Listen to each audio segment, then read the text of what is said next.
Hello everyone, my name is Aiden. This is my story. I would say my testimony starts with my parents. Before I was even born, they were trying as much as they could to have a kid. They started trying when they were 22, and for various reasons, they struggled to have us for 10 years. But after many years, through God's grace, it worked out, and she had not just me, but my twin sister as well. There was no doubt in my mind that God's hand was over this, and that my parents trusted Him to provide. This was the foundation that my early life was built on. From early memories, I remember going to church called 12 Stone. I was in kindergarten 12 and middle school 12 Stone for a little bit as well. But I stopped going for a while until around freshman and sophomore year of high school when a friend invited me to go to a week-long retreat called NTS, which means never the same. I went to church, and that was the first time I felt the weight of sin and overwhelming love from God. Shortly after this camp, I got baptized August 8, 2018, but something in me was still missing. I continued to go to church for the rest of my high school years and try my best to follow Jesus.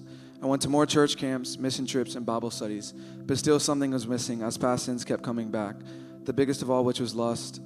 I watched things I shouldn't have watched. I did things I shouldn't have done. Every time I sinned, I felt more shame and guilt of what I've been doing.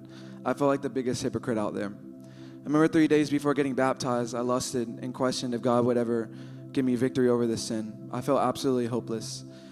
But I never gave up on God, and He never gave up on me. It was not until last spring that by the grace of God, my best friend Luke brought me to Crosspoint, and that's when something changed in me. When I saw the genuine conviction of everyone there, it changed my perspective on faith and gave me a reality check.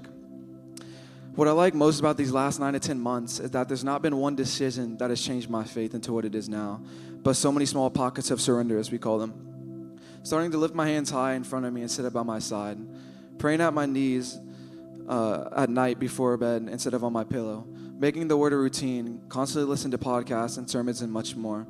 I like to think of this as watering the plant of righteousness instead of sin, which took time to bloom. In the middle of all this in my room in Kennesaw, I was flooded with awe and reverence for the Lord as I realized He had simply not given up on me. I began to cry. I remember after every time I lusted, I would say, "Please, God, just don't give up on me," and He didn't. This is the call of the gospel I came to realize, and that God showed His great love for us by sending Christ to die for us, including me, while we were still sinners. This reminds me of one of my favorite verses in Isaiah 53:5. But He was pierced for our rebellion, crushed for our sins. He was beaten so we could be whole. He was whipped so we could be healed. So let that sink in. That was something that really helped me in my faith. This is the gospel. That God never gave up on me, and now I have found freedom and peace. Life is still not perfect, but when I struggle now, I run to Jesus. Instead of running to the things of this world, I run to Him. The thing that was missing in me was not being fully dependent and surrendered to Him. Don't stop chasing God, because He'll never stop pursuing you. This is the love of Christ.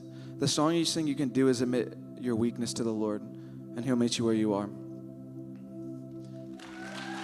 Thank you.